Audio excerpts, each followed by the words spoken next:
کبھی حدیث کو مان رہے ہیں, کبھی حدیث کو نہیں مان رہے. جو حدیث ان کے فیور میں جائے گی وہ حدیث حجت ہے, جو حدیث غامدی صاحب کے فیور میں نہیں جائے گے تو حدیث وہ حجت نہیں ہے. تو بہت سارے مسائل کا انکار کر دیا غامدی صاحب نے جو اجماع امت سے ثابت تھے. غامدی صاحب سے کسی نے پوچھا کہ قرآن و سنت میں تو ہے کہ بچے زیادہ پیدا کرو, تو آپ کیوں کہتے ہیں کہ یہ اس زمانے میں نہیں ہے؟ تو انہوں نے کہا ایکچولی اس زمانے میں جنگوں میں لوگ مر رہے تھے, تو اس زمانے میں ایکچولی ضرورت تھی. وہ اس طرح کا انہوں نے بیان دیا کہ وہ جو ہے وہ, حالانکہ اس زمانے میں غربت اعلیٰ سطح پہ تھی. آپ کہتے ہو بچے روکو غربت کی وجہ سے, اس زمانے میں ایسی غربت تھی کہ قرآن کہہ رہا ہے وَلَا تَقْتُلُوا أَوْلَادَكُمْ خَشْيَةَ إِمْلَاقٍ, غربت کی وجہ سے اپنے بچوں کو قتل مت کرو. وہ ایسے غریب قوم تھی جو غربت میں اپنے بچوں کا مرڈر کر رہی تھی. اس قوم کو حکم دیا گیا تزوجوا الودود الولود, کثرت سے اولاد پیدا کرو. غربت انتہائی اعلیٰ سطح پہ تھی. اس میں اللہ نے بتا دیا کہ 15ویں صدی میں ایسے لوگ پیدا ہوں گے جو کہیں گے کہ جی وہ تو جنگوں میں ضرورت تھی. تو اللہ نے بتا دیا کہ 15ویں صدی میں ایسے لوگ پیدا ہوں گے جو کہیں گے مہنگائی کی وجہ سے بچے روکو. تو اللہ نے بتا دیا کہ ایسے دور میں بچے پیدا کرنے کی ترغیب دے رہا ہوں جو غربت کی سطح انتہائی عروج پر تھی. لوگ اپنے بچوں کو ذبح کر رہے تھے پیدا ہونے کے بعد. اس میں حکم ہے کہ اللہ پہ توکل کرو اور اولاد بڑھاؤ. آج ہر آدمی کی توند بھری ہوئی ہے, بھوک سے کوئی نہیں مر رہا, سارے کھا کے مر رہے ہیں. اس میں ایسی بات کرنا کہ غربت مہنگائی ہے نسل روکو, یہ اللہ کے غضب کو دعوت دینے والی بات ہے.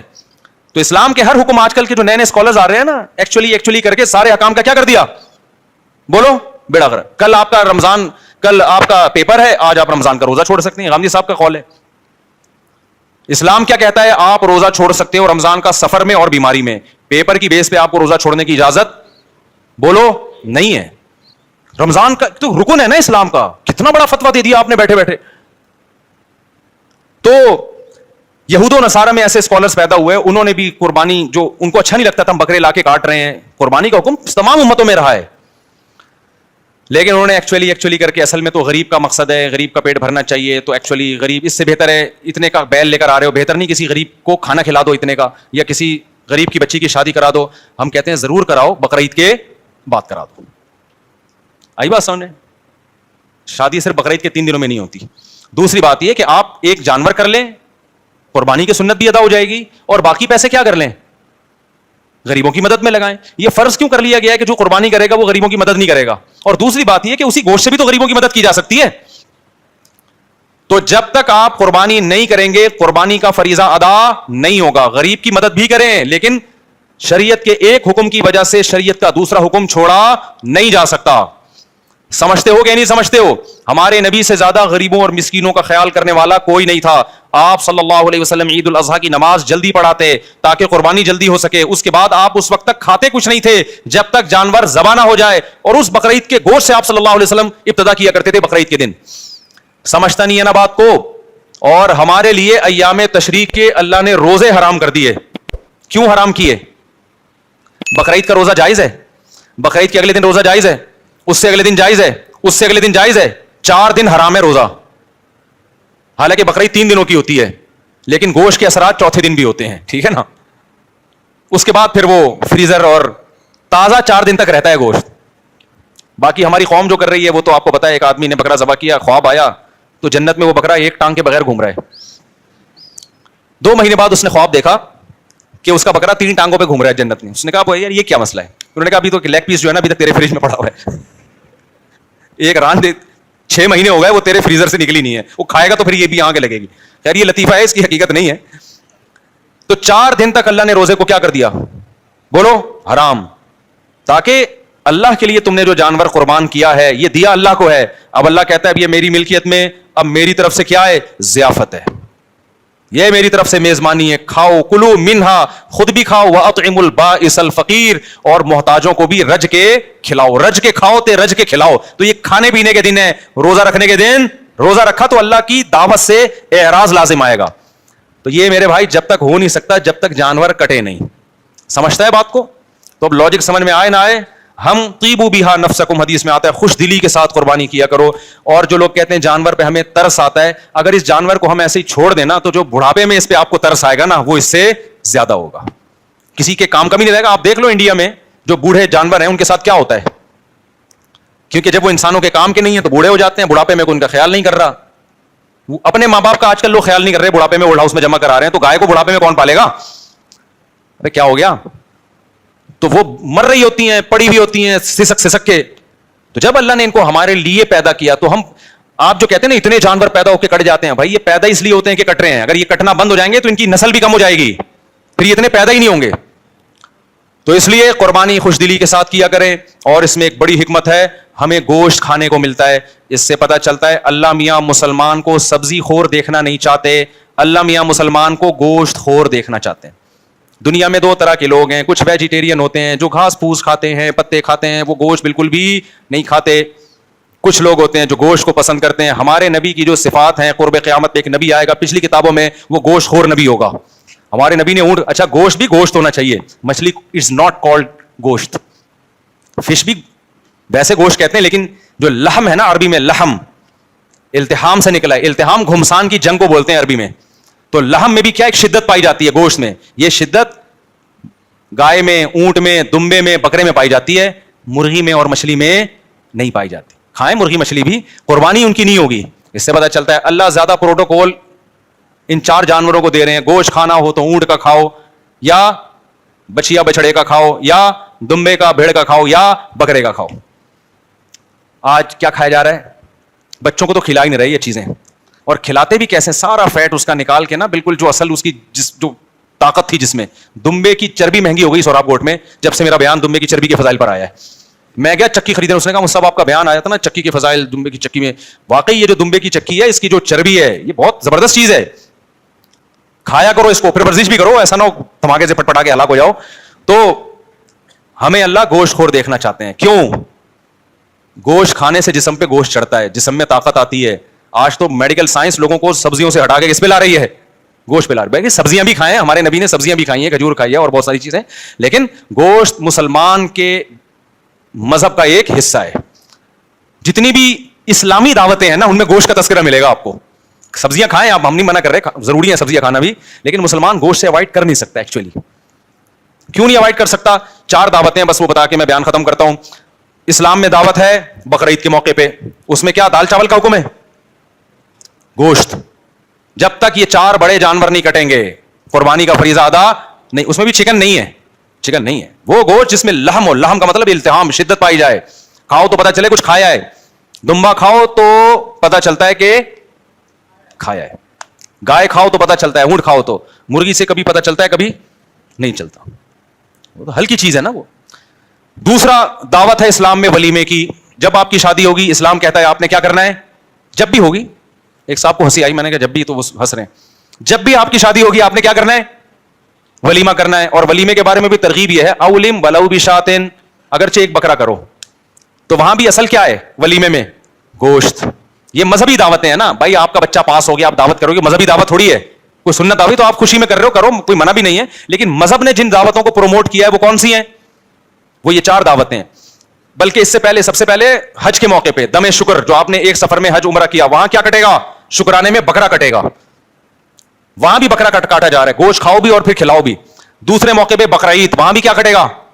گوشت, بڑا گوشت. بڑے سے میری مراد جو ریڈ میٹ ہوتا ہے, بکرا بھی اس میں داخل ہے. تیسرے نمبر پہ اسلام میں دعوت ہے ولیمے کی. جب بھی آپ کی شادی ہوگی اپنی ذمہ داری پہ, تو آپ نے اگلے دن رخصتی کے بعد کیا کرنا ہے بھائی؟ ولیمہ. تو ولیمے کے بارے میں آتا ہے اولم ولو بشاتن, وہاں بھی مرغی بھی نہیں ہے. آج کل ولیمے میں چکن بریانیاں کھلائی جا رہی ہیں. تو جیسا ولیمہ ہوگا آگے زندگی بھی ویسے چکن کی طرح گزرے گی. تو ولیموں میں بکرے کی بریانی, بیف بریانی یہ بنوایا کرو. سمجھتے ہو؟ بکرا کھلاؤ لوگوں کو, بکرا نہیں تو گائے کھلا دو. تو تیسرے نمبر پر ولیمے کی دعوت ہے. چوتھے نمبر پر اسلام میں عقیقے کی دعوت ہے. اسلام کہتا ہے جب بچہ پیدا ہوگا تو 18واں بھی پیدا ہو رہا ہے تو فیملی پلاننگ والے تو بے ہوش ہو کے ختم ہو جائیں گے, مر جائیں گے. اللہ کہتے ہیں پہلے بچے پہ بھی 2 بکرے, 18ویں پہ بھی 2 بکرے. بیٹی ہے تو 1 بکرا, بیٹا ہے تو 2 بکرا, یا گائے کے 2 حصے, اونٹ کے 2 حصے, گائے کے 2 حصے, یا دمبا 2 دمبے, اور لڑکی ہے تو 1 حصہ. تو وہاں بھی کیا ہے, اللہ میاں کہہ سکتے تھے تمہارے بچہ پیدا ہوا بریانی کی 2 دیں گے, دال چاول کی 2 دیں گے, کہہ سکتے تھے نا اللہ تعالیٰ. بچہ پیدا ہوا 6 برگر 3 پیزے, کہہ سکتے تھے نا. نہ اسلام برگر کو اور پیزوں کو اور یہ جو دیکھ کے چاول ہے ان کو پروموٹ نہیں کر رہا. اسلام کہہ رہا ہے خوراک, بچہ پیدا ہوا ہے تجھے کیا کھلانا ہے لوگوں کو؟ بکرا کاٹ کے, مرغی بھی نہیں. تو بھائی یہ 4 اسلامی دعوتیں ہیں. یہ دعوت اسلامی نہیں ہے, یہ اسلامی دعوت ہے. ایک تو دعوت اسلامی, وہ تو ایک تنظیم ہے. یہ ہے اسلامی دعوت. 4 کھانوں کے علاوہ اسلام میں کوئی 5واں کھانا نہیں ملتا. وہ پھر ہے آپ کے لیے جائز ہے, لیکن وہ مذہب نہیں ہے. وہ یہ 4 تو مذہبی کھانے ہیں. ان چاروں میں اللہ ہمیں بڑا گوشت کھلا رہے ہیں. مرغی بھی نہیں اور مچھلی بھی نہیں. تو یہ کچھ ہوگا میرے بھائی, اس میں کچھ دم ہوگا. تو اللہ ہمیں بقرعید کی قدر کی توفیق عطا فرمائے, قربانی جذبے سے کرنے کی توفیق عطا فرمائے. سبحانک اللہم و بحمدک نشہد ان لا الہ الا انت نستغفرک و نتوب الیک.